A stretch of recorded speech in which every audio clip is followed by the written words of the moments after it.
श्रुतिस्मृति पुराणानाम् आलयं करुणालयं नमामि भगवत् शंकरं लोकशंकरं शंकरं शंकराचार्यं सूत्रभाष्यकृतो वन्दे भगवन्तो पुनः पुनः श्रीमच्छङ्करो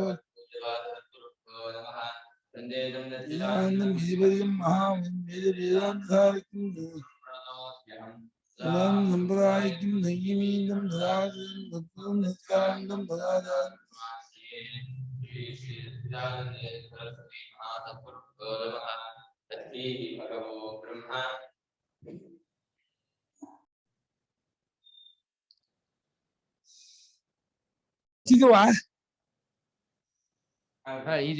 इति तु पंचम्यामाहुता वापः पुरुषवत्यसो भवन्तीति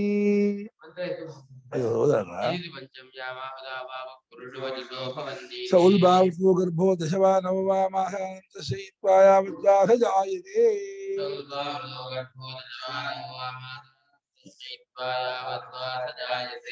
ನಿನ್ನೆ ಆಯ್ತು ಮಂತ ಈ ರೀತಿ 5ನೇ ಆಹುತಿಯಲ್ಲಿ ನೀರು ಪುರುಷ ಅನ್ನೋ ಹೆಸರನ್ನು ಪಡ್ಕೊಳ್ಳುತ್ತೆ. ಅದು ಉಲ್ಬ ಅಂದ್ರೆ ಗರ್ಭ ಜರಾಯು ಕೋಶ, ಮಗು ಇರುತ್ತೆ ಚೀಲಕ್ಕೆ ಉಲ್ಬಾ ಅಂತಾರೆ. ಮಗು ಯಾವ್ದೋ ಒಂದು ಚೀಲದಲ್ಲಿರುತ್ತಲ್ಲ, ಆ ಚೀಲದ ನೀರು ಇರುತ್ತಲ್ಲ, ಅದು ಉಲ್ಬ. ಅದರಿಂದ ಆವೃತರಾಗಿ ಆ ಗರ್ಭವು 9 10 ಎಷ್ಟೋ ದಿವಸ ಯಾವ್ದಾದ್ರೆ ಅದ್ರ ಪ್ರಾರ್ಧ ಹೇಗಿದೆ ಹಾಗೆ ಹುಟ್ಟುತ್ತದು ಅಂತ. इति तु एवंतो पंचम्यामाहुति वापपुरुषो भवन्ति इति व्याख्यातः एकः प्रश्नः. इति तु एवंतो पंचम्यामाहुतो वापपुरुषो भवन्ति इति व्याख्यातः एकः प्रश्नः. ಈ ರೀತಿಯಾಗಿ ಆದರೂ ಒಂದು ಪಂಚಮ್ಯಾಮಾಹುತಿ 5ನೇ ಆಹುತಿ 5 ಆಹುತಿ ಆಯ್ತು ಅಂದ್ರೆ ಅದು ಇದಾಗಬೇಕು, ಕ್ಯಾರಿ ಆಗ್ಬೇಕು. ಕ್ಯಾರಿ ಆಗದೆ ಹೋದ್ರೆ ಹೋಯ್ತು. 5ನೇ ಆಹುತಿ ಕೊಟ್ಟ ಮೇಲೆ ಟಕ್ ಹಿಡ್ಕೊಂಡ್ರೆ ಬಂದ, ತೇಜು ಬಂದ, ಸುಮಂತ ಬಂದ ಅಂತ ಸೀರೆ ಹೊಡ್ಕೊಳ್ಳ ಎದ್ಕೊಂಡ್ಬ ನಾನಿದ್ದೀನಿ ಅಂತ ಬಂದ್ಬಿಟ್ಟು 5ನೇ ಆಹುತಿಯಲ್ಲಿ ಆ ನೀರಿಗೆ ಅಮ್ಮ ತುಂಬಾ ಚೆನ್ನಾಗಿದೆ ಅವಲಕ್ಕಿ ಆಹುತಿ ಕೊಟ್ಟು ಕೂಡಲೇ ಅಪ್ಪು 5 ಪುರುಷ ಅನ್ನುವಂತ ಹೆಸರನ್ನು ಪಡ್ಕೊಳತ್ತೆ. ಇದು 1ನೇ ಪ್ರಶ್ನೆ ಉತ್ತರ ಆಯ್ತು. ಎತ್ತು ದ್ಯುಲೋಕಾತ್ ಇಮಾಂ प्रत्यावृत्तयो आहुत्यो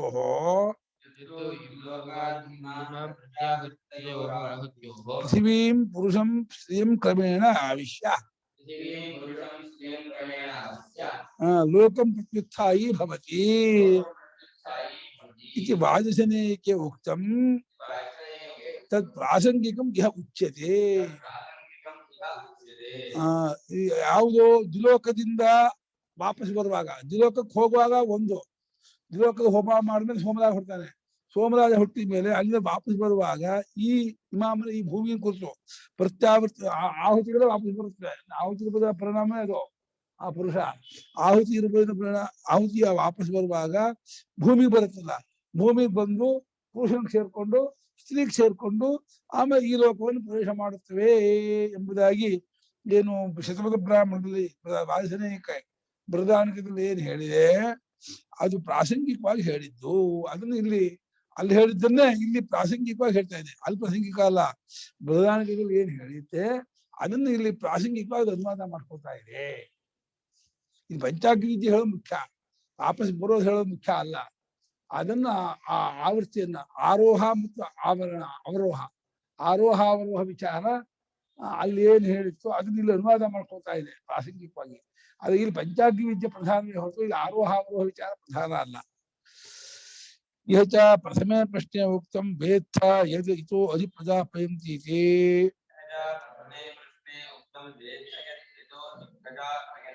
ತಸ್ಯ ಚ ಅಯಂ ಉಪಕ್ರಮಃ. ಗೊತ್ತನೆಯ ಮೊದಲನೇ ಪ್ರಶ್ನೆಯಲ್ಲಿ ಹೇಳಿದ ಗೊತ್ತನೆಯ ಇಲ್ಲಿಂದ ಪ್ರಜೆಗಳು ಎಲ್ಲಿ ಹೋಗುತ್ತಾರೆ, ಅವು ಸತ್ತ ಪ್ರಜೆಗಳು ಹೋಗ್ತಾರಲ್ಲ, ಎಲ್ಲಿ ಹೋಗ್ತಾರೆ ಅಗ್ನಿಹೋತ್ರಿಗಳ ಮೇಲೆ ಹೇಳ್ತಾರೆ. ಪ್ರಜೆಗಳು ಅಂದ್ರೆ ಈ ಲೋಕದಲ್ಲಿ ಸತ್ತವರಲ್ಲ ಅಲ್ಲ, ಈ ಲೋಕದಲ್ಲಿ ಅಗ್ನಿಹೋತ್ರಿಗಳನ್ನೇ ಪ್ರಜೆ ಅಂತಾರೆ. ಅವರೇ ಮುಖ್ಯ ಪ್ರಜೆಗಳು, ಅವರೇ ನಿಜವಾದ ಪ್ರಜೆಗಳು.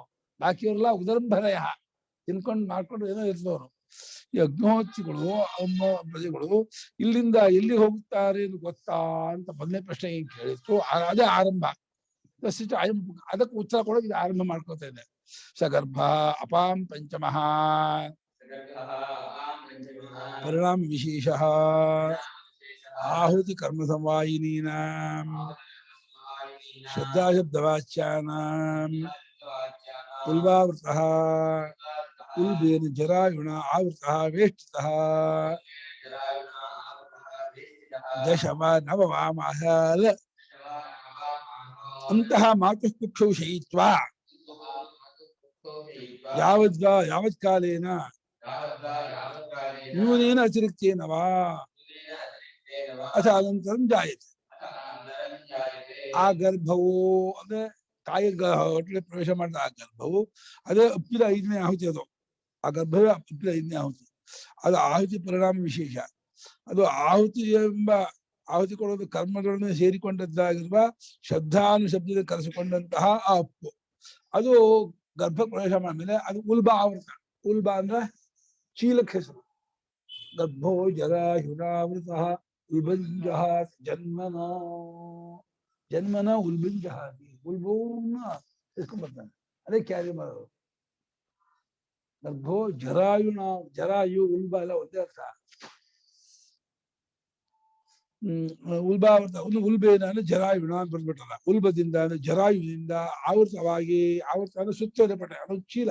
ಹೇಗೆ ಬಲೂನಲ್ಲಿ ನೀರಿರುತ್ತೋ ಅಲ್ಲೊಳಗೆ ಒಂದು ಗೊಂಬೆ ಬಿಟ್ರೆ, ಒಂದು ಪ್ಲಾಸ್ಟಿಕ್ ಗೊಂಬೆ ಬಿಟ್ರೆ ಅದು ಹೇಗೆ ಕೇಳ್ತಾ ಇರುತ್ತೋ ಹಾಗೆ ಇರ್ತಾನೆ.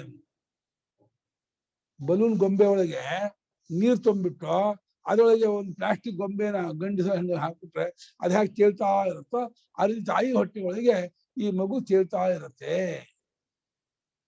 ತಾಯಿ ಹೊತ್ಕೊಂಡಿರ್ತಾಳೆ. ಅದು ಇದು ಕ್ಯಾದೆ.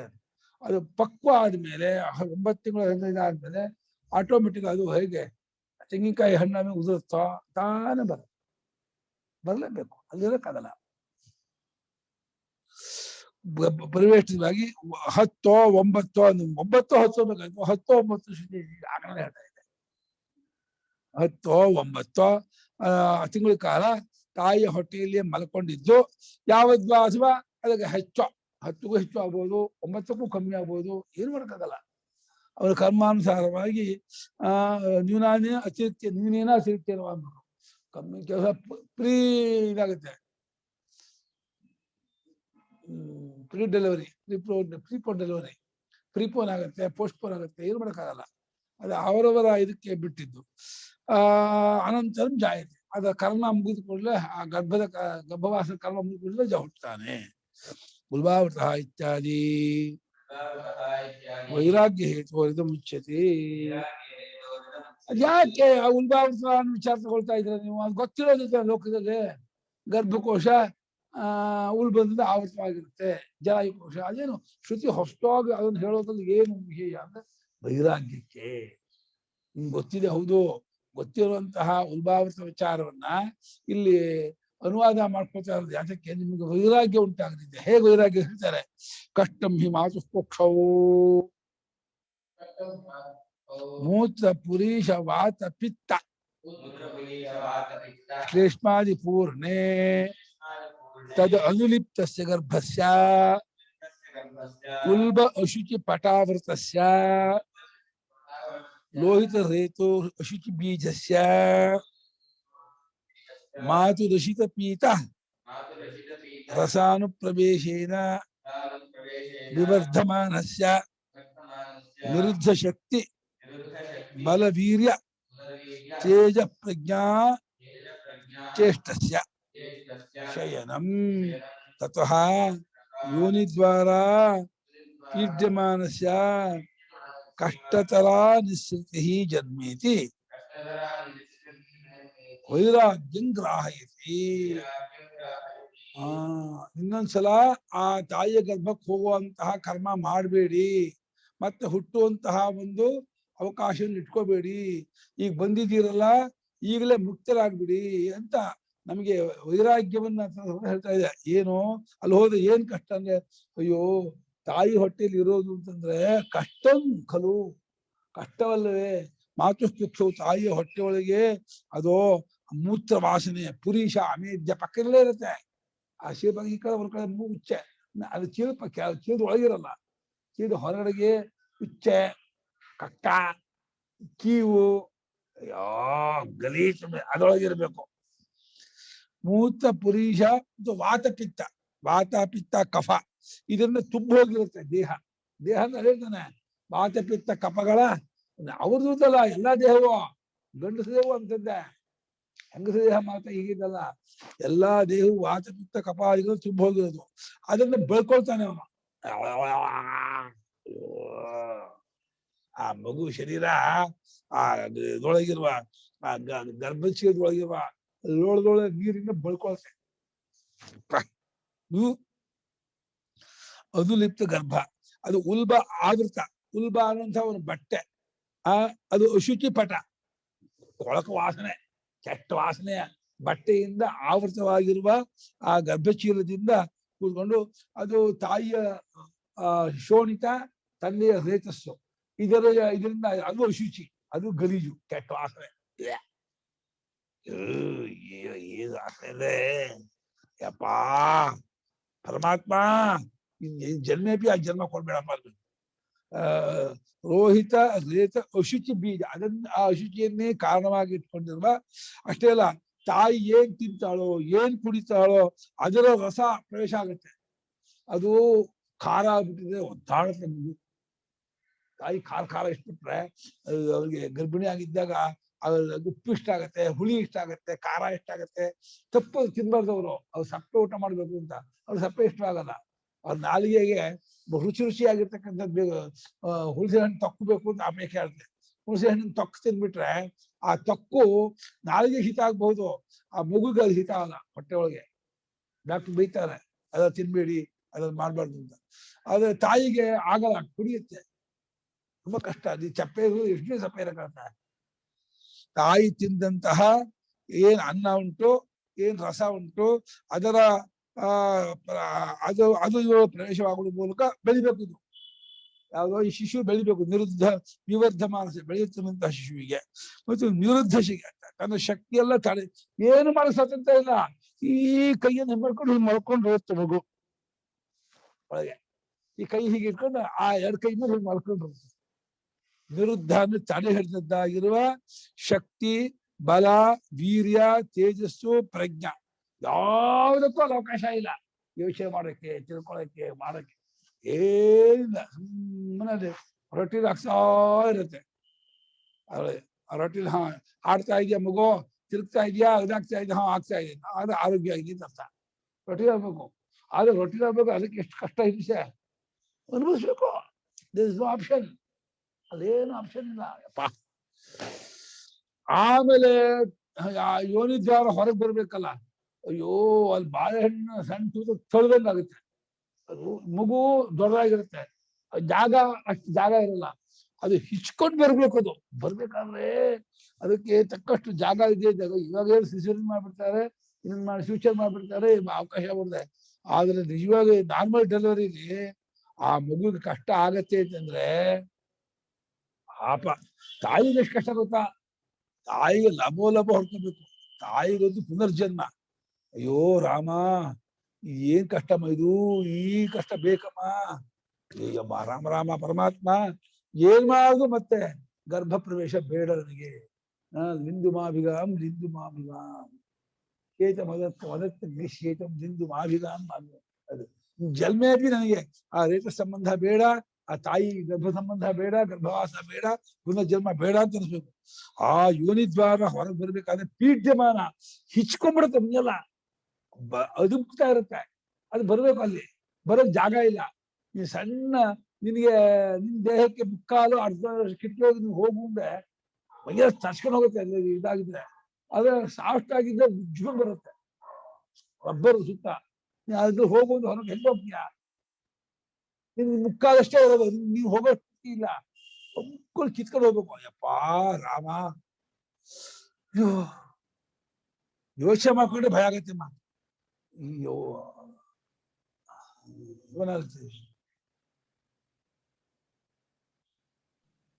ಅಲ್ಲ ದೇವ್ರ ಅದಕ್ಕೆ ಅದ್ ಯಾವ್ದು ಗೊತ್ತಾಗ್ಸೋದೇ ಇಲ್ವಲ್ಲ.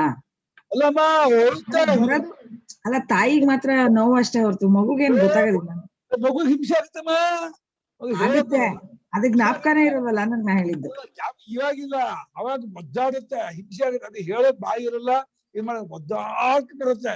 ಕಷ್ಟಪಟ್ಟು ಎಷ್ಟು ಕಷ್ಟಪಟ್ಟು ಬರುತ್ತೆ ಅಂದ್ರೆ ಒದ್ದಾಟ ಒದ್ದಾಟ ಉಸಿರು ಕಟ್ಟಿದ. ಆಮೇಲೆ ಈ ಹೊರಗಿನ ವಾತಾವರಣ ಇದೆಯಲ್ಲ, ಇಲ್ಲಿ ಉಸಿರಾಡಕ್ ಆಗೋದೇ ಇಲ್ಲ. ಆ ತಾಯಿ ಗರ್ಭದಲ್ಲಿ ಇದ್ದಿದ್ದ ಅಭ್ಯಾಸ ಆಗಿ 9 ತಿಂಗಳು ಈ ಹೊರಗೆ ಬಂದ್ಬಿಡನೆ ಇವು ಆಕ್ಸಿಜನ್ ತಗೊಂಡು ಇದಾಗ್ಬೇಕಲ್ಲ, ಕಿರ್ಚ್ಕೊಂಡು ಅಳುತ್ತೆ, ಕಿರ್ಚ್ಕೊಂಡು ಅಳುತ್ತೆ. ಅಲ್ಲ ನಮ್ಗೇನ್ ಹುಟ್ಟೋದು ಗೊತ್ತಾಗಲ್ಲ, ಹೋಗೋದು ಗೊತ್ತಾಗಲ್ಲ, ಬರೀ ಮಧ್ಯದಷ್ಟೇ ನಮ್ ಪೀರಿಯಡ್. ಆಗೋದ್ ನಿಜಾನ ಗೊತ್ತಾಗಲ್ಲ ಅಂತ, ಆಗೋದು ಆಗುತ್ತಾ, ಶಾಸ್ತ್ರ ಅದ್ನ ಹೇಳ್ತಿರೋದು. ಅದೇ ಅದಕ್ಕೆ ಜ್ಞಾಪಕ ಇರಲ್ಲ ಅಷ್ಟೇ. ಜ್ಞಾಪಕ ಹೋದ ಜನ್ಮ ಜ್ಞಾಪಕ ಇಲ್ಲ, ಮರಣ ಜ್ಞಾಪಕ ಇಲ್ಲ, ಮರಣ ಬರ್ಲಿಂತೀವ. ಹೋದ ಸತ್ಯ ನಾವ್ ಬರ್ತಿರೋದು, ಸತ್ ಬಿಟ್ಟೆ ಹೋಗ್ತಿರೋದು. ಅದರಿಂದ ಇವಾಗಲೂ ಸಾಯೋಣ ಅಂತ ಸಾಯಕ್ಕಾಗತ್ತ? ಸಾಯೋ ಕಷ್ಟ ಎಷ್ಟು ಗೊತ್ತು, ಶಾಸ್ತ್ರ ಹೇಳುತ್ತೆ. ಅದಾಗ್ಲೇ ಬರ್ಲೆ ತರ ತರ ಇದೆ, ಪ್ರತಿಯೊಂದು ಕಷ್ಟಮ. ಪರತಂತ್ರ, ಈ ಉಪಾಧಿಯ ಪರತಂತ್ರ. ಆ ಯೋನಿದ್ವಾರದಿಂದ ಪೀಡಿಸಲ್ಪಡುತ್ತಿರುವಂತಹ ಶಿಶುವಿಗೆ ಆ ಕಷ್ಟ ತಾರ ಅಂತ ಇದ್ದಾರೆ. ಆ ಹೊರ ಬರೋದು ಅಂತ ಜನ್ಮ ಮತ್ ಬೇಡ ಕಣ್ರೋ, ಮತ್ತ ಅಲ್ಲಿ ಹೋಗ್ಬೇಡ್ರಿ, ಪುನರ್ಜನ್ಮ ಪುನರ್ಜನ್ಮ ಬೇಡ. ಪರಮಾತ್ಮ ಅಂತ, ಅಪ್ಪ ಪರಮೇಶ್ವರ ನನಗೆ ಮುಕ್ತಿ ಕೊಟ್ಬಿಡಪ್ಪ, ಜನ್ಮ ಬೇಡ ನನಗೆ ಅಂತ ಕೇಳ್ಕೋಬೇಕೇ ಹೊರತು ಮತ್ತೆ ಹುಟ್ಟಿಸು, ಮತ್ತೆ ನನ್ನ ಬೇಡ, ಖಂಡಿತವಾಗಿಯೂ ಪುನರ್ಜನ್ಮ ಬೇಡ. ಅದನ್ನ ಚೆನ್ನಾಗಿ ಉಳಿಸ್ಕೋಬೇಕು. ಆ ಕಷ್ಟ ಅದು ನಿಮ್ಗೆ ಇವಾಗ ಮರ್ತು ಬಿಡ್ತೀವಲ್ಲ, ಪರವಾಗಿಲ್ಲ ಅದಂದಿ ಅನ್ಕೊಳ್ತೀವಿ, ಆದ್ರೆ ಅದು ಅಜ್ಞಾನ. ಅದು ಮುಹೂರ್ತಮಪಿ ಅಸಹ್ಯಂ ಅಂತ ಇದ್ದಾರೆ. ಮುಹೂರ್ತಮಪಿ ಅಸಹ್ಯಂ ದಶವಾ ನವವಾ ಮಾಸಾನ್ ಅತಿ ದೀರ್ಘಕಾಲಂ ಅಂತಃಶಯಿತ್ವಾ ಇತಿ ಚ. ಒಂದ್ ಮುಹೂರ್ತ 48 ನಿಮಿಷ, ಅಷ್ಟು ಹೊತ್ತು ಸಹಿಸ್ಕೊಳಕ್ ಆಗಲ್ಲ ಅಲ್ಲಿ. ಅಂತ ಜಾಗದಲ್ಲಿ ಕಗ್ಗತ್ತಲೆ, ಗೌಗತ್ತಲೆ, ಕಗ್ಗತ್ತಲೆ ಒಳಗೆ ಆ ಬರೀ ಮೈಯಲ್ಲಿ ಆ ನೀರಲ್ಲಿ ತೇಲ್ಕೊಂಡು, ಗಬ್ಬ ತೇಲ್ಕೊಂಡು ಅಲ್ಲಿ ಒದ್ಕೊಂಡು ಅದೋ ಒಂದ್ ರೀತಿ ಬಿಸಿ, ಆ ಬಿಸಿ ಒಳಗೆ ಸಹಿಸ್ಕೊಳಕ್ಕಾಗಲ್ಲ. ಈ ಆಲೂಗೆಡ್ಡೆನ ಕೆಂಡದ ಮೇಲೆ ಇಟ್ರೆ ಅದು ಹೆಂಗೆ ಬೇಯುತ್ತೋ ಹಾಗೆ ಮಗುವಿಗೆ ತಾಯಿ ಹೊಟ್ಟೆ ಬಿಸಿ ತುಂಬಾ ಆಗ್ತಾ ಇರುತ್ತೆ, ಸೆಖೆ, ಏನ್ ಮಾಡಕ್ಕಾಗಲ್ಲ. ಎಷ್ಟು ಸೆಖೆ ಆದ್ರೂ ಅನುಭವಿಸ್ತೇಬೇಕು. ಬೇರೆ ಹೋಗಿ ಜಾಗನಿಲ್ಲ, ನಮ್ಗೆ ಇಲ್ಲಾದ್ರೂ ಫ್ಯಾನ್ ಹಾಕೋತೀನಿ, AC ಹೋಗ್ತೀನಿ ಮಾಡ್ಬೋದು, ಎಂತ ಮಾಡಕ್ಕಾಗಲ್ಲ. ಆ ಒಳಗೆ ಅದು ಬೇಯ್ತಾ ಇರುತ್ತೆ ಬಿಸಿಯಿಂದ.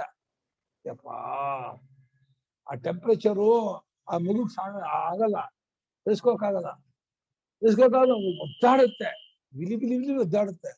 ಏನ್ ಮಾಡುದು, ಅದಕ್ಕೆ ಅಪರಿಹಾರ್ಯ. ತಸ್ಮಾತ್ ಅಪರಿಹಾರ್ಯತೆ ನತ್ವಂ ಶೋಚಿತುಮರ್ಹತಿ. ಅಪ್ಪ, ಒಂದು ಮುಹೂರ್ತ ಕಾಲವೂ ಇರುವುದಕ್ಕೆ ಆಗದ, ಸಹಿಸೋಕ್ಕಾಗದ ಕಷ್ಟಕರವಾದ ಗಲೀಜಾಗಿರ್ತಕ್ಕಂತಹ ಜಾಗದಲ್ಲಿ 9 ತಿಂಗಳು 10 ತಿಂಗಳು ಅಲ್ಲಿ ಇರ್ಬೇಕು ಅಂದ್ರೆ ಏನ್ ಪರಿಷ್ಕೃತಿದ್ದು. ಕಾರಾಗೃಹವಾಸ, ಕಾರಾಗೃಹದಲ್ಲಿ ಕಗ್ಗತ್ತಲೆ ಕಾರಾಗೃಹ ವಾಸ ಕುಣಿಸ್ಬಿಟ್ಟು ಅದು ಬೇಸಿಗೆ ಕಾಲ ಆಗ್ಬಿಟ್ಟು ಅಲ್ಲಿ 50 ಡಿಗ್ರಿ ಟೆಂಪರೇಚರ್ ಕೊಟ್ರೆ ಹೆಂಗಿರೋದ್ರೊಳಗೆ ಯಾರಿಲ್ಲ. 50 ಡಿಗ್ರಿ 52 ಡಿಗ್ರಿ ಟೆಂಪರೇಚರ್ ಇರ್ಬೇಕು, ಏನ್ ಮಾಡಾಗಿಲ್ಲ. ಸೊಳ್ಳೆ ಬೇರೆ, ನಿದ್ದೆ ಬರಲ್ಲ, ಸಿಕ್ಕಾಪಟ್ಟೆ ಸೊಳ್ಳೆ. ಏನ್ ಮಾಡ್ತೀಯಪ್ಪ, ಕತ್ಲೆ, ಸೊಳ್ಳೆ, ಫ್ಯಾನ್ ಇಲ್ಲ, ಸೆಕೆ, ಸಾಕಾ ಜೀವನಕ್ಕೆ. ನಮ್ಮ ಜೈಲಲ್ಲಿ ತುಂಬಾ ಕತ್ಲೆ ಜೈಲು, ತುಂಬಾ ಸೆಕೆ, ಸಿಕ್ಕಾಪಟ್ಟೆ ಸೊಳ್ಳೆ, ಅಲ್ಲಿ 10 ತಿಂಗಳು ಇರ್ಬೇಕಪ್ಪ. 50 ಡಿಗ್ರಿ ಇದೆ ಟೆಂಪರೇಚರು, ಕಗ್ಗತ್ತು, ಕಿಟಕಿ ಇಲ್ಲ, ಒಂದೇ ಭಾಗ ಇರೋದು ಸಣ್ಣಿದೆ ಅಷ್ಟೇ. ಅದು ಒಳಗ ಹೊರಗಡೆಯಿಂದ ಲಾಕ್ ಮಾಡ್ಕೊಂಡ್ಬಿಟ್ಟಿದ್ದಾರೆ, ಒಳಗಿರ್ಬೇಕು, 10 ತಿಂಗಳು ಇರ್ಬೇಕು. ಏನೋ ಅವನು ಸಣ್ಣದಲ್ಲಿ ಯಾವಾಗಲೂ ಕಿಂಡಿಯಿಂದ ಒಂದು ಆಹಾರ ಕೊಡ್ತಾರೆ. ಆ ಟಾಯ್ಲೆಟ್ ಗೊತ್ತಾಗಲ್ಲ, ಬಾತ್ರೂಮ್ ಗೊತ್ತಾಗಲ್ಲ, ಎರಡಕ್ಕೂ ಇದು. ಅಯ್ಯೋ, ಅಲ್ಲಿರ್ಬೇಕು ಅಂದ್ರೆ ಅಮ್ಮ ಬೇಗಮ್ಮ, ಬೇಗ ಮುಕ್ತಿ ಕೊಡಿಸಿಮ್ಮ, ಬೇಡಮ್ಮ ಈ ಜನ್ಮ ಪುನರ್ಜನ್ಮ. ಗರ್ಭದಲ್ಲಿ ಇರ್ತಾನಲ್ಲ, ಆ ಕೆಂಡ ಮೇಲೆ ಆಲೂಗೆಡ್ಡೆ ಇಟ್ಕೊಂಡ್ ಹಂಗೇನೆ ಹೊಟ್ಟೆ ಬಿಸಿ ಜಾಗದಲ್ಲಿ ಅದು ಸೇರಿಸ್ಕೊಂಡು ಆ ಮಲಪೂರ್ಣವಾದ ಶ್ಲೇಷ್ಮಪೂರ್ಣವಾದ ಗಲೀಜಾಗಿರುವ ದುರ್ನಾಶವಾಗಿ ಕಗ್ಗತ್ತಲೆಯಲ್ಲಿ ಆ ಮಗು ಇರುತ್ತಲ್ಲ, ಅಯ್ಯೋ ಏನ್ ಕಷ್ಟಪಟ್ಟಿರುತ್ತೆ. ಅದರಿಂದ ಹೊರಗೆ ಬರೋದು ಇನ್ನೂ ಕಷ್ಟ. ಅದರದ್ದು ಅಯ್ಯೋ ಖಂಡಿತ ಬೇಡ ಅಂತ ಹೇಳಿ ವೈರಾಗ್ಯಕ್ಕಾಗಿ ಇನ್ನು ಏನು ಮಾಡಿದ್ರು ನಾನು ಪುನರ್ಜನ್ಮ ತಗೊಳ್ಳೋದಿಲ್ಲ ಅದು ಪ್ರತಿಜ್ಞೆ ಮಾಡಿಬಿಟ್ಟು ಆ ಮುಕ್ತಿಯಾಗೋದಕ್ಕೆ ಏನ್ ಮಾಡ್ಬೇಕು, ಅದಕ್ಕೆ ಇದು ಮಾಡ್ಬೇಕು, ಪ್ರಯತ್ನ ಪಡಬೇಕು ಅಂತ ಅದಕ್ಕೋಸ್ಕರ ಈ ಸಂಸಾರದ ಚಕ್ರವನ್ನ ವರ್ಣನೆ ಮಾಡ್ತಾ ಇದೆ. ವೈರಾಗ್ಯ ತಂದ್ಕೊಳ್ಳಿ, ವೈರಾಗ್ಯ ಪಡ್ಕೊಳ್ಳಿ ಅಂತ. ಸಜಾತೋ ಯಾವದಾಯುಷಂ ಜೀವತಿ ತಂ ಪ್ರೇತಂ ದಿಷ್ಟಮಿತೋ ಅಗ್ನಿಯೇ ಏವ ಹರಂತಿ ಯತೋ ಏವೇತೋ ಯತಃ ಸಂಭೂತೋ ಭವತಿ ಸಜಾತೋ ಯಾವದಾಯುಷಂ ಜೀವತಿ ತಂ ಪ್ರೇತಂ ದಿಷ್ಟಮಿತೋ ಅಗ್ನಯೇ ಏವ ಹರಂತಿ ಯತ ಏವೇತೋ ಯತಃ ಸಂಭೂತೋ ಭವತಿ. ಸಹ ಜಾತಃ ಯಾವತ್ ಆಯುಷಂ ಜೀವತಿ ತಂ ಪ್ರೇತಂ ದಿಷ್ಟಂ ಇತಃ ಅಗ್ನಯಃ ಏವ ಹರಂತಿ ಯತಃ ಏವ ಇತಃ ಯತಃ ಸಂಭೂತಃ ಭವತಿ.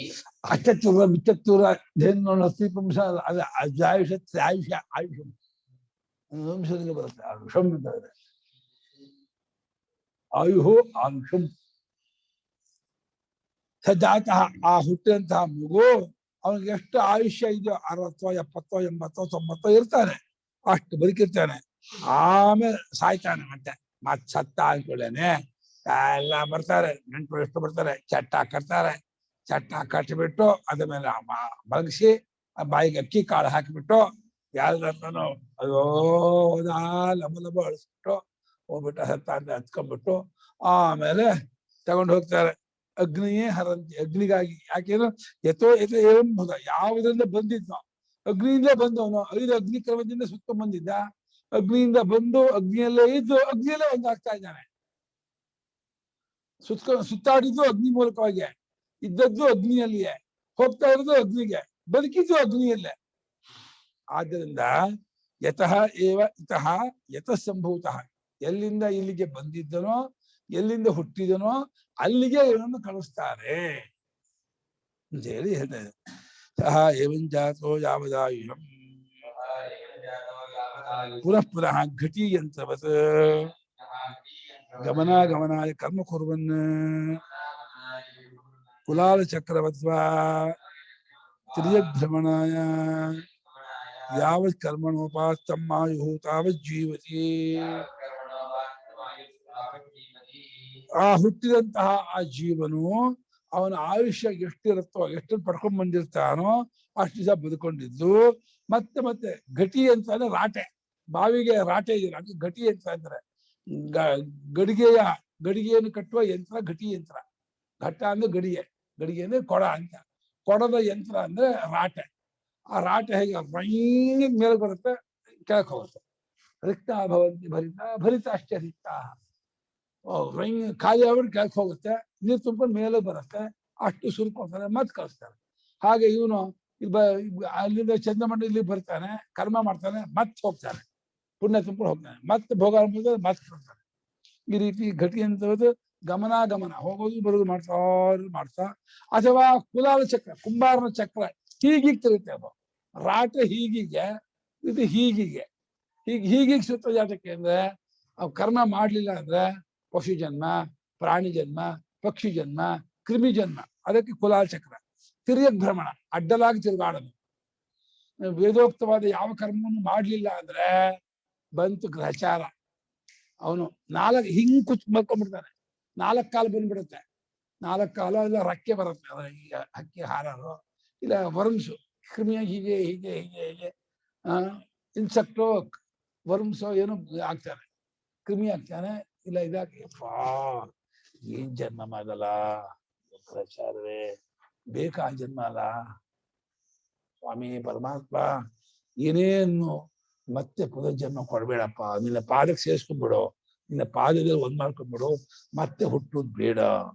ತಿರ್ಯಕ್ ಭ್ರಮಣ, ಅಡ್ಡಲಾಗಿ. ಯಾಕೆ ತಾನು ಮಾಡಿದ ಪಾಪಕರ್ಮವನ್ನು ಅನುಭವಿಸ್ಬೇಕಲ್ಲ, ಅದಕ್ಕಾಗಿ ಅಡ್ಡಲಾಗಿ ಸುತ್ತುತ್ತಾ ಎಷ್ಟು ಕರ್ಮದಿಂದ ಆಯುಷ್ಯನ್ನ ಸ್ವೀಕಾರ ಮಾಡಿರ್ತಾನೋ ಅಷ್ಟು ದಿವಸ ಬದುಕಿರ್ತಾನೆ.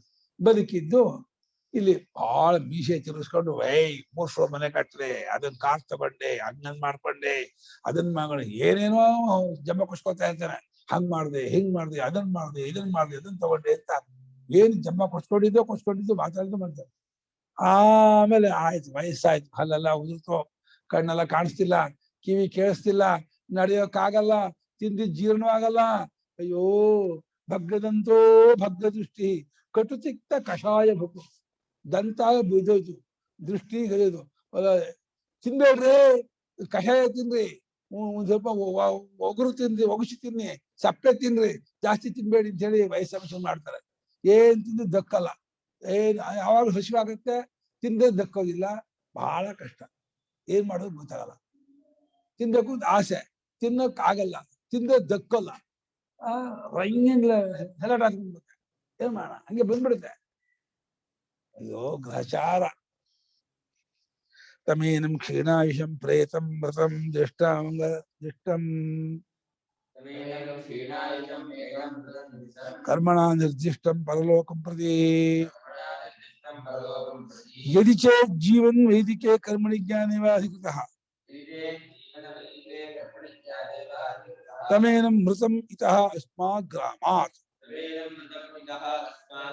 ಅಗ್ನಯೇ ಅಗ್ನರ್ಥಂ ಮೃತ್ಯುಜೋ ಹರಂತಿ ಪುತ್ರಾವಾ ಅಂತ್ಯಕರ್ಮಣಿ. ಈ ರೀತಿಯಾಗಿ ಹುಟ್ಟಿದಂತಹ ಅವನು ಇಲ್ಲಿ ಆಯುಷ್ಯವನ್ನೆಲ್ಲ ಮುಗಿಸ್ಕೊಂಡ ಮೇಲೆ, ಸತ್ತ ಮೇಲೆ, ಅಂದ್ರೆ ಕಾಲವಧಿಷ್ಠೋಪ್ಯನ ಕಾಲವಶನ ಆದ ಕೂಡಲೇ ಅವನ ಕರ್ಮ ಯಾವ ಲೋಕವನ್ನು ಗೊತ್ತು ಮಾಡಿದೆಯೋ ಅಂತ ಪರಲೋಕಕ್ಕೋಸ್ಕರವಾಗಿ ಹೊರಟಿದ್ದಾನೆ. ಅವನು ಹೊರಟಂತ ಅವನ್ನ ಏನಾದ್ರೂ ಅವನು ಬದುಕಿರುವಾಗ ವೈದಿಕವಾಗಿರುವ ಅಗ್ನಿಹೋತ್ರಾದಿ ಕರ್ಮ ಮಾಡಿದ್ನೋ ಘಟಾನ್, ಅಥವಾ ಜ್ಞಾನ ಉಪಾಸನೆ, ಈ ಜ್ಞಾನದ ಉಪಾಸನೆ, ಒಳ್ಳೆ ದೇವತೋಪಾಸನೆ ಮಾಡಿದ್ನೋ ಆವಾಗಲೂ ಪರವಾಗಿಲ್ಲ. ಆಗ ಅವನನ್ನ ಸಂಸ್ಕಾರ ಮಾಡೋಕ್ಕೋಸ್ಕರವಾಗಿ ಈ ಸತ್ತಂತಹ ಈ ಯಜಮಾನನ್ನ ಅರಣ್ಯ ತಗೊಂಡೋಗೋದು. ಹಿಂದಿನ ಕಾಲದಲ್ಲಿ ಅರಣ್ಯ ತಗೊಂಡು ಹೋಗೋದು.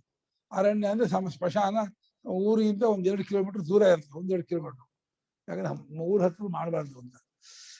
ಅಗ್ನಿಗೋಸ್ಕರವಾಗಿ ಅಗ್ನರ್ಥಂ, ಅಗ್ನಿಗೋಸ್ಕರ ಅಗ್ನಿಗೆ ಹಾಕೋದಕ್ಕೋಸ್ಕರವಾಗಿ ಋತ್ವಿಜರು ತಗೊಂಡು ಹೋಗ್ತಾರೆ, ಅಥವಾ ಪುತ್ರ ಮಕ್ಕಳಿಲ್ಲ ಅಂದ್ರೆ ಋತ್ವಿಜರು, ಮಕ್ಕಳಿದ್ರೆ ಮಕ್ಕಳೇ.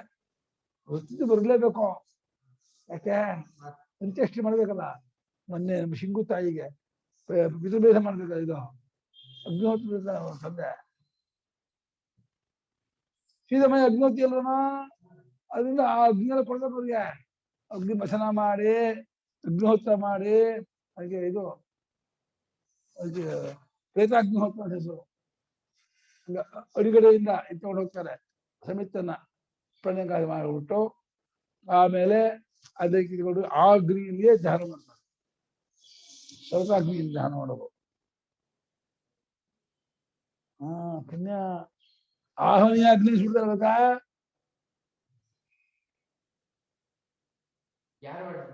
ಶಿಂಗಣ ಮಗನೇ ಮಾಡ್ಬೇಕ, ಶ್ಯಾಮಳ ಯತೇವ ಇತಃ ಆದಿತಃ ಅಗ್ನಿ ಸಕಾಶಾತ್ ಶ್ರದ್ಧಾ ಜಾಹುತಿ ಕ್ರಮೇಣ ಯತಶ್ಚ ಪಂಚಭ್ಯೋ ಅಗ್ನಿಭ್ಯೋ ಅಗ್ನಿಭ್ಯ ಸಂಭೂತಃ ಉತ್ಪನ್ನೋ ಭವತಿ ತಸ್ಮಾಯೇವ ಅಗ್ನಿಯೇ ಹರಂತಿ.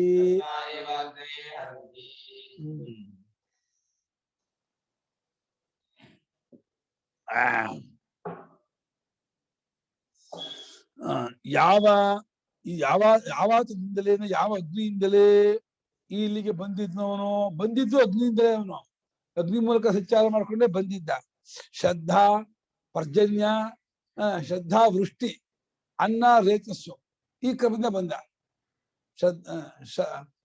ದ್ವಿಲೋಕಾಗ್ನಿ ಹೋಮ ಮಾಡಿದಾಗ ಶ್ರದ್ಧೆಯಿಂದ ಅಲ್ಲಿ ಸೋಮರಾಜ ಹುಟ್ಟಿದ. ಸೋಮನನ್ನ ಪರ್ಜನ್ಯಾಗಿ ಹುಟ್ಟಿದಾಗ ಹೋಮ ಮಾಡಿದಾಗ ವೃಷ್ಟಿಯಾಗಿ ಹುಟ್ಟಿದ್ದ. ವೃಷ್ಟಿಯನ್ನ ಪೃಥ್ವಿಯಾಗಿ ಹೋಮ ಮಾಡಿದಾಗ ಅನ್ನವಾಗಿ ಹುಟ್ಟಿದ. ಅನ್ನವನ್ನ ಪುರುಷಾಗ್ನಿ ಹೋಮ ಮಾಡಿದಾಗ ರೇತಸ್ಸಾಗಿ ಹುಟ್ಟಿದ. ರೇತಸ್ಸನ್ನ ಇದು ಯೋಷಾಗ್ನಿ ಹೋಮ ಮಾಡಿದಾಗ ಗರ್ಭ ಪುರುಷನಾಗಿ ಹುಟ್ಟಿದ ಅಂತ ಹೇಳಿ ಈ ಕ್ರಮದಿಂದ ಬಂದಿದ್ನಲ್ಲ. ಅಗ್ನಿಯಿಂದಲೇ ಬಂದಿದ್ದವನಾಗಿ ಅಗ್ನಿಯಲ್ಲೇ ಇದ್ದವನಾಗಿದ್ದು ಅಗ್ನಿಮಯನಾಗಿರೋದ್ರಿಂದ ಅಗ್ನಿಮಯನಾಗಿರೋದನ್ನ ಅಗ್ನಿಗೆ ಕೊಟ್ಬಿಡ್ತಾರೆ, ಅಗ್ನಿಯಲ್ಲೇ ಹಾಕ್ತಾರೆ ಅಂತ. ಅಗ್ನಿಮಯ ಅವನು. ಅಗ್ನಿಯಿಂದೇ ಬಂದು ಅಗ್ನಿಯಲ್ಲೇ ಇದ್ದು ಅಗ್ನಿಯಲ್ಲೇ ಸೇರೋನಾಗಿರ್ತಾನಾಗಿ ಅಗ್ನಿ ಹಾಕ್ತಾರೆ. ಸ್ವಾಮಿ ವಯೋನಿ ಅಗ್ನಿ ಆಪಾದಯಂತಿ ತಸ್ಥಃ. ಅಲ್ಲ, ಅಗ್ನಿ ಹಾಕೋ ಶರೀರವನ್ನ ಅವನು ಜೀವ ಅಗ್ನಿ ಕರ್ಕೊಂಡ ಅಲ್ಲಯ್ಯ, ಅಲ್ಲೇ ಜೀವ ಇರಲ್ಲ ದೇಹದೊಳಗೆ. ಹಾ, ಎಲ್ಲಿರ್ತದೆ? ಬೇರೆ ಬೇರೆ ಎಲ್ಲಿ ಜಾಗ? ಆಯ್ತ, ಅಲ್ಲಿ ಆಕಾಶ ಹಾಕಿದ್ರೆ ಇದ್ರ ಸುಟ್ಟು ಅವ್ರಿಗೆ ಸರಿ. ಈ ದೇಹಕ್ಕೂ ಅವ್ರಿಗೆ ಸಂಬಂಧವೇ ಇರಲ್ಲ. ಇದ್ದ ಬಿಟ್ಟಾಗ ಇದ್ದಲ್ಲ, ಇವಾಗ ಬಿಟ್ಟಲ್ಲ ವಿಮಾನ ಮುಂಚೆ ಅಭಿಮಾನಿಸ್ತದೆ. ಅಲ್ಲಪ್ಪ, ಸಂಪ್ರಮಿಸಿದ ಕಣಗ್ರಾಮ ಮೂರು ಕೋಮ ಅವಾಗಲೇ ಅಭಿಮಾನ ಇಲ್ಲ. ಕೋಮ ಏನ ಅಗ್ನಿಯಿಂದ ಬರುತ್ತದೆಲ್ಲ ಶರೀರವೇ ಹೊರತು ಇವನು ಜೀವನ ಅಗ್ನಿಯಿಂದ ಕೂಡಿಲ್ಲ, ಅಗ್ನಿಮಯನೂ ಅಲ್ಲ. ಜೀವನ ಪರಮಾತ್ಮಮಯ ಅಂತ ಯೋನಿಯಾದ ಅಗ್ನಿಯನ್ನೇ ಅದಕ್ಕೆ ಉಂಟು ಮಾಡಿಸ್ತಾರೆ. ತಜ್ಜೈತ್ಥಂ ವಿದುಹು ಯೇ ಚೇಮಿ ಅರಣ್ಯೇ ಶ್ರದ್ಧಾರ್ಮೈತ್ಯಭಾಸತೆ ತೇ ಅರ್ಚಿಷಮಭಿಸಂಭವಂತಿ.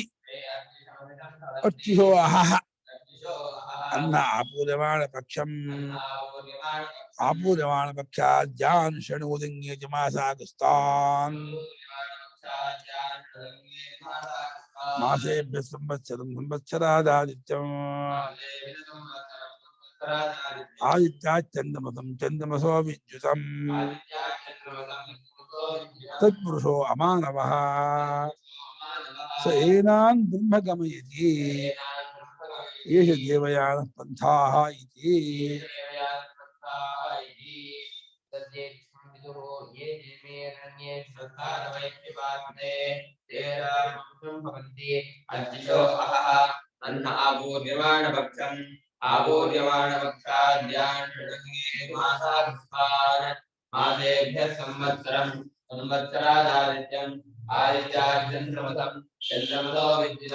तत्पुरुषो अमानवः सैनान् ब्रह्मकमयति एष देवयान पन्था इति. तत् ये इत्थं विदुः ये च इमे अरण्ये श्रद्धातपः इति उपासते ते अर्चिषम् अभिसंभवन्ति. अर्चिषः अहः अन्धः आपूर्यमाणपक्षम् आपूर्यमाणपक्षात् यान् षट् उदङ् एति उदक् उदक् मासान् तान् मासेभ्यः संवत्सरं संवत्सरात् आदित्यम् आदित्यात् चन्द्रमसं चन्द्रमसः विद्युतं तत् पुरुषः अमानवः सः येनान् ब्रह्म गमयति एषः देवयानः पंथाः इति. ತತ್ ಅದನ್ನ ಯಾರು ಇತ್ತಂ ಈ ರೀತಿಯಾಗಿ ವಿದುಹು ಉಪಾಸನೆ ಮಾಡಿರ್ತಾರೋ ಅಂತ. ಈ ಪಂಚಾಗ್ನಿ ವಿದ್ಯೆಯನ್ನು ಯಾರು ಈ ರೀತಿಯಲ್ಲಿ ಹೇಳಿದ ಹಾಗೆ ಜುಲೋಕಾಗ್ನಿ, ಪರ್ಜನ್ಯಾಗ್ನಿ, ಪೃಥಿವಿಯಗ್ನಿ, ಪುರುಷಾಗ್ನಿ, ಯೋಷಾಗ್ನಿ ಕ್ರಮದಿಂದ ನಾನು ಸಂಚಾರ ಮಾಡುವನಾಗಿದ್ದೇನೆ. ನಾನು ಅಗ್ನಿಮಯನಾಗಿದ್ದೇನೆ, ಅಗ್ನಿ ಸ್ವರೂಪದವನು, ಅಗ್ನಿಯಿಂದಲೇ ಬಂದವನು, ಅಗ್ನಿಯಲ್ಲೇ ಇರುವವನು, ಅಜ್ಞಾತ್ಮಕನಾಗಿ ಅಗ್ನಿಯಲ್ಲೇ ಸೇರುವನಾಗಿದ್ದೇನೆ ಅಂತ ಹೇಳಿ ಯಾರು ಉಪಾಸನೆ ಮಾಡ್ತಾರೋ ಅವರು. ಮತ್ತು ಏಚ ಇನ್ಯಾರು ಅರಣ್ಯದಲ್ಲಿ ಇದ್ಕೊಂಡು ಶ್ರದ್ಧಾ ಪುರಸ್ಸರವಾಗಿ ಹಿರಣ್ಯಗರ್ಭೋಪಾಸನೆ ಮಾಡ್ತಾ ಇರ್ತಾರೋ ಅವರು. ಇವ್ರು ಬೇರೆ ಪಂಚಾಗ್ನಿ ವಿದ್ಯೋಪಾಸಕರೂ ಹೋಗ್ತಾರೆ. ಇದು ಯಾರು ಅರಣ್ಯದಲ್ಲಿ ಕಾಲದಲ್ಲಿ ಮಾನಪ್ರಸ್ಥರಾಗಿದ್ಕೊಂಡು ಹಿರಣ್ಯಗರ್ಭೋಪಾಸನೆ, ಪ್ರಾಣೋಪಾಸನೆ, ಮನೋಬ್ರಹ್ಮೋಪಾಸನೆ, ಅದು ಸಮಷ್ಟಿ ವೈಶ್ಯಾಮೋಪಾಸನೆ, ಇದು ಹಿರಣ್ಯಗರ್ಭೋಪಾಸನೆ ಮಾಡ್ತಾರೆ ಅವರು. ಅವ್ರ ಅರ್ಚಿಷಪ್ ಅವರೆಲ್ಲರೂ ಅರ್ಚಾಭಿಮಾನಿ ದೇವತೆ ಸೇರ್ಕೊಳ್ತಾರೆ. ಅಲ್ಲಿಂದ ಆಹಾರಾಭಿಮಾನಿ ದೇವತೆ, ಅಲ್ಲಿಂದ ಆಪೂರ್ಯಮಾನ ಶುಕ್ಲಪಕ್ಷಾಭಿಮಾನಿ ದೇವತೆ. ಆಪೂರ್ಯಮಾನ ಪಕ್ಷ ಅಂದ್ರೆ ಶುಕ್ಲಪಕ್ಷ. ಪ್ರತಿ ತಿಂಗಳಲ್ಲಿ ಶುಕ್ಲಪಕ್ಷ ಕೃಷ್ಣಪಕ್ಷ ಇದೆಯಲ್ಲ. ಅಂದ್ರೆ ಅವರು ಸತ್ ಮೇಲೆ ಅಂತ ಹೇಳ್ತಾರದ. ಸತ್ ಮೇಲೆ ಅವರೇ ಟೇಕ್ ಓವರ್ ಮಾಡ್ತಾರೆ. ಟೇಕ್ ಓವರ್ ಮಾಡೋದು ದೇವತೆಗಳು. ಇದೆಲ್ಲ ದೇವತಾ ರೂಪಗಳು. ಆಹಾರಾಭಿಮಾನಿ ದೇವತೆ, ಅಕ್ಷಾಭಿಮಾನಿ ದೇವತೆ, ಶುಕ್ಲಪಕ್ಷಾಭಿಮಾನಿ ದೇವತೆ ಅವರೇ ತಮ್ಮ ಪೊಸೆಸಿವ್ ತಗೊಳ್ತಾರೆ ಈ ಉಪಾಸಕನನ್ನ. ಅದು ಪುಣ್ಯ ಮಾಡಿದ್ರೆ, ಇಲ್ಲ ಅಂದ್ರೆ ಅದು ಆ ಸೈಕಲ್ ಹೋಗಲ್ಲ. ಹೌದೌದು, ಪುಣ್ಯ ಮಾಡಿದ್ರೆ ಮಾತ್ರ. ಉಪಾಸಕರಿಗೆ ಮಾತ್ರ ಇದು. ಉಪಾಸಕರನ್ನ ಆ ಅರ್ಚ್ಯಾಭಿಮಾನಿ ದೇವತೆ, ಆಹಾರಾಭಿಮಾನಿ ದೇವತೆ, ಶುಕ್ಲಪಕ್ಷಾಭಿಮಾನಿ ದೇವತೆ, ಮತ್ತೆ ಉತ್ತರಾಯಣಾಭಿಮಾನಿ ದೇವತೆ, ಆಮೇಲೆ ಉತ್ತರಾಯಣ ಸಂವತ್ಸರಾಭಿಮಾನಿ ದೇವತೆ, ಸಂವತ್ಸರದಿಂದ ಆದಿತ್ಯನು, ಆದಿತ್ಯದಿಂದ ಚಂದ್ರಮಂಡಲಕ್ಕೆ, ಚಂದ್ರಮಂಡಲ ವಿದ್ಯುತ್ ಲೋಕಕ್ಕೆ, ಅಲ್ಲಿ ಒಬ್ಬ ಅಮಾನ ಪುರುಷ ಬ್ರಹ್ಮಲೋಕಕ್ಕೆ ಬರ್ತಾನೆ. ಇವ್ರಿಗೆ ಹೋಗಕ್ಕಾಗಲ್ಲ. ಇವ್ರು ಯಾರಿಗೂ ಹೋಗಕ್ಕಾಗಲ್ಲ. ಈ ಕಲ್ಪಕ್ಕೆ ಸೇರದ ಅವನು ಬ್ರಹ್ಮಲೋಕಕ್ಕೆ ಸೇರಿದಂತಹ ಒಬ್ಬ ಅಮಾನ ಪುರುಷ. ಅವನು ಬಂದು ಇವರನ್ನ ತಗೊಂಡು ತಮ್ಮ ಕೂರಿಸ್ಕೊಂಡು ಬ್ರಹ್ಮಲೋಕಕ್ಕೆ ಕರ್ಕೊಂಡು ಹೋಗ್ತಾರೆ.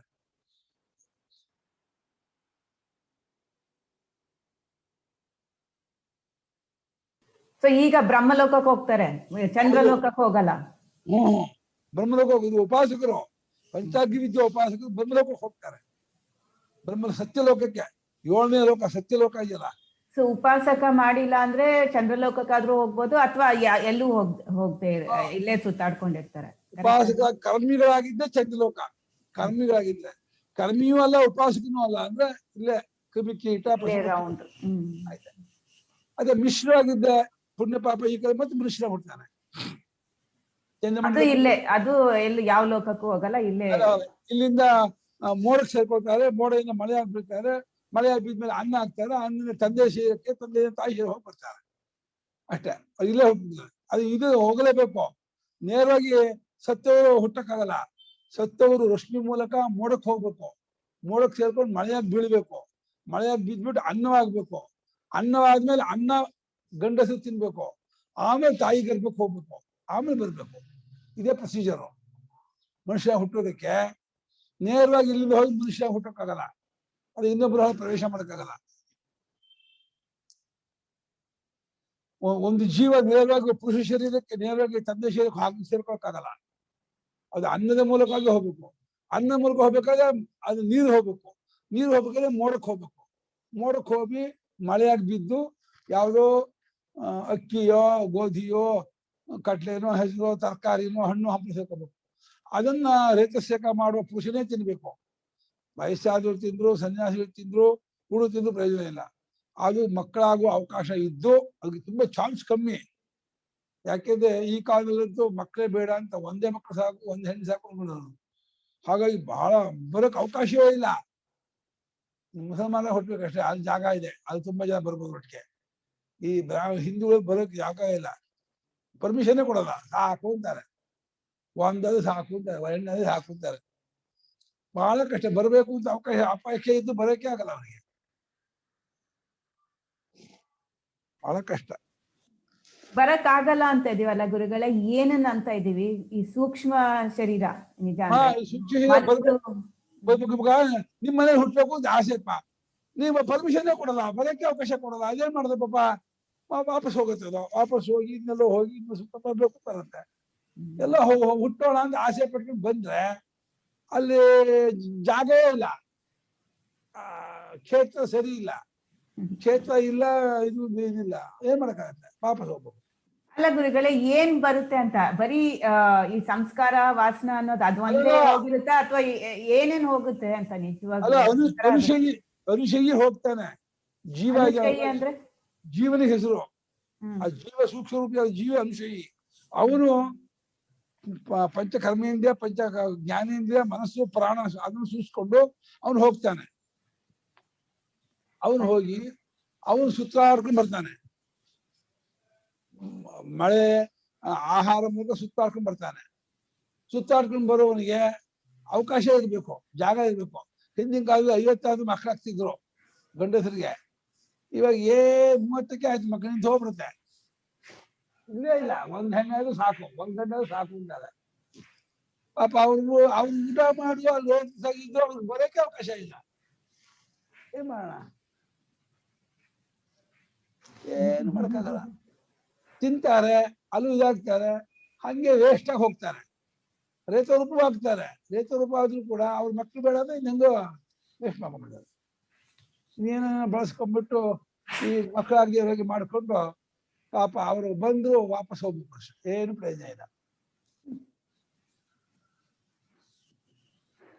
ಕಷ್ಟ ಬಹಳ. ಮಾಸದಿಂದ ಸಂವತ್ಸರಕ್ಕೆ, ಸಂವತ್ಸರದಿಂದ ಆದಿತ್ಯನ ಹೋಗ್ತಾರೆ, ಆದಿತ್ಯ ಚಂದ್ರ, ಚಂದ್ರನಿಂದ ವಿದ್ಯುತ್ತು, ಆಮೇಲೆ ಸತ್ಪುರುಷ, ಆ ಅಮಾನವ ಪುರುಷ ಅವನು ಅಲ್ಲಿಂದ ಮುಂದಕ್ಕೆ ಈ ಮಾನವ ವ್ಯವಸ್ಥಿತ ಮನ್ವಂತರಕ್ಕೆ ಸೇರದೇ ಇರುವಂತಹ ಒಬ್ಬ ಬ್ರಹ್ಮಲೋಕದ ಪುರುಷ ಅವನು ಬಂದ್ಬಿಟ್ಟು ಈ ಉಪಾಸಕರನ್ನ ಬ್ರಹ್ಮಲೋಕಕ್ಕೆ ಕರ್ಕೊಂಡು ಹೋಗ್ತಾನೆ. ಬ್ರಹ್ಮಲೋಕಕ್ಕೆ ಹೋದ್ಮೇಲೆ ಅಶೋಕಂ ಅಹಿಮಂ, ಶೋಕ ಮೋಹವಿಲ್ಲದೆ ಇರುವ ಯಾವ ಉಪದ್ರವವಿಲ್ಲದೆ ಇರತಕ್ಕಂತಹ ಸತ್ಯಲೋಕಕ್ಕೆ ಹೋಗ್ತಾನೆ. ಅಲ್ಲಿ ಭಾರಿ ಶಾಶ್ವತಿ ಸಮಾಹ, ಲಕ್ಷಾಂತರ ವರ್ಷ ವಾಸವಾಗಿರ್ತಾನೆ ಅವನು. ಅಲ್ಲಿ ಮನೋಮಯ ಶರೀರ ತಗೊಂಡು ಅದ್ಭುತವಾದಂತಹ ಲೋಕ, ಬಹಳ ಸತ್ಯ. ಇದು ತತ್ವಜ್ಞಾನಿಗಳ ಲೋಕ, ಬರೀ ತತ್ವಜ್ಞಾನಿಗಳೇ ಇರೋದು ಆ ಲೋಕದಲ್ಲಿ. ತತ್ವಜ್ಞಾನಿಗಳ ಲೋಕಕ್ಕೆ ಹೋಗ್ಬಿಟ್ಟು ತತ್ವಜ್ಞಾನ ಆಗೋದಕ್ಕೆ ಬಹಳ ಈಸಿ ಇವನಿಗೂ. ಇದು ದೇವಯಾನ ಪಂಥ, ಇದು ದೇವಯಾನ ಮಾರ್ಗ.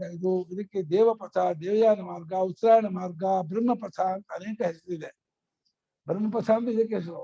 ದೇವಯಾನ ಮಾರ್ಗ, ಉತ್ತರಾಯಣ ಮಾರ್ಗ, ಅರ್ಚಿರಾಜ ಮಾರ್ಗ, ಶುಕ್ಲ ಮಾರ್ಗ ಹೇಳ್ತಾರೆ. ವೇತ್ಥ ಯದಿತೋಧಿ ಪ್ರಜಾಪಯಂತಿ ಇತ್ಯಯಂ ಪ್ರಶ್ನಃ ಪ್ರತಿಪಸ್ಥಿತಃ ಅಪಾಕರ್ತವ್ಯತೆಯ. ಈಗ ಮೊದಲನೇ ಪ್ರಶ್ನೆ ಬಂದು ಒದಗಿತು. ಏನಪ್ಪಾ ಶ್ವೇತಕೇತು ಗೊತ್ತೇನಯ್ಯ, ಇಲ್ಲಿಂದ ಹೋಗೋರು ಎಲ್ಲಿ ಹೋಗ್ತಾರೆ ಗೊತ್ತೇನಯ್ಯ ಅಂತ ಕೇಳಿದ್ನಲ್ಲ, ಅದಕ್ಕೆ ಉತ್ಸಾಹ ಗೊತ್ತಿಲ್ಲ. ಇವಾಗ ಉತ್ಸಾಹ ಕೊಡಿಸಿ ಮಾಡ್ತಾ ಇದೆ. ಅಯಂ ಪ್ರಶ್ನೆ, ಈ ಪ್ರಶ್ನೆಯು ಪ್ರತ್ಯುಪಸ್ಥಿತ ಬಂದು ಒದಗಿದೆ. ಅಪಾಕರ್ತವ್ಯತೆಯ ತೆಗೆದುಹಾಕಬೇಕು ಅನ್ನೋದಕ್ಕೋಸ್ಕರವಾಗಿ ಆ ಪ್ರಶ್ನೆ ತಗೊಳ್ತಾ ಇದ್ದಾರೆ. 5ನೇ ಪ್ರಶ್ನೆಗೆ ಉತ್ಸಾಹ ಕೊಟ್ಟರು. ಮೊದಲನೇ ಪ್ರಶ್ನೆಗೆ ಎಲ್ಲಿ ಹೋಗ್ತಾರೆ ಅದಕ್ಕೆ ಉತ್ಸಾಹ ಕೊಡಬೇಕು. ತತ್ತ ಲೋಕಂ ನಾಳೆ ಹೇಳೋಣ. ಅದು